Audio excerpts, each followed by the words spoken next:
Congress party హామీలు నెరవేర్చాలని పెద్దపల్లి జిల్లా సుల్తానాబాద్లో గాంధీ స్టాట్యూకి మాజీ మేయర్ రవీందర్ సింగ్ బీఆర్ఎస్ నేతలు వినతిపత్రాన్ని ఇచ్చారు.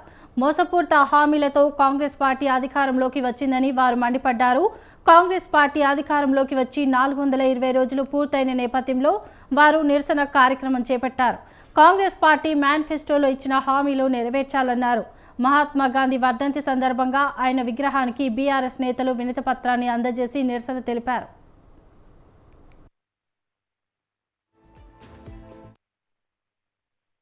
దాదాపు 14 నెలలైంది. ఆ 6 గ్యారెంటీల్లో దాదాపు 420 హామీలు ఉన్నాయి. 420 అంటే మేము నమ్మలేకపోయినాం. ప్రజలందరూ కూడా నమ్మలే వాస్తవానికి. ఈ 420 అనేది చీటింగ్ అని కాంగ్రెస్ ప్రభుత్వం ప్రజలను చీటీ చేసింది. తెలంగాణ ప్రభుత్వం అందరినీ కూడా. ఎందుకంటే 420 అంటేనే చీటింగ్ చేసి ఈ అలవికాని హామీలను ఇచ్చి ప్రజలను మభ్యపెట్టి అధికారంలో వచ్చినట్టు ఈ కాంగ్రెస్ ప్రభుత్వం 100 రోజులలో మేము హామీలు అమలు చేస్తామన్నాం.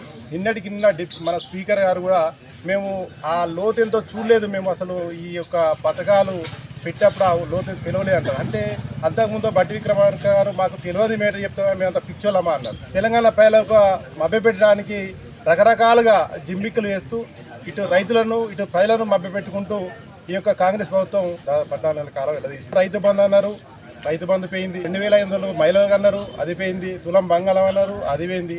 దాదాపు 100 రోజులలో అమలు చేయాల్సిన ఈ పథకాలన్నింటినీ కూడా ఏదో ఒక రకంగా ప్రజలు మబ్బు పెట్టుకుంటూ వెల్లదీస్తున్నట్టు ఈ కాంగ్రెస్ ప్రభుత్వాన్ని ప్రజలు క్షమించరు. హామీలు ఇచ్చి తప్పించుకుందాం చూస్తే మాత్రం కాంగ్రెస్ నాయకులు అందరూ కూడా ఇచ్చిపెట్టే ప్రసక్తి లేదు.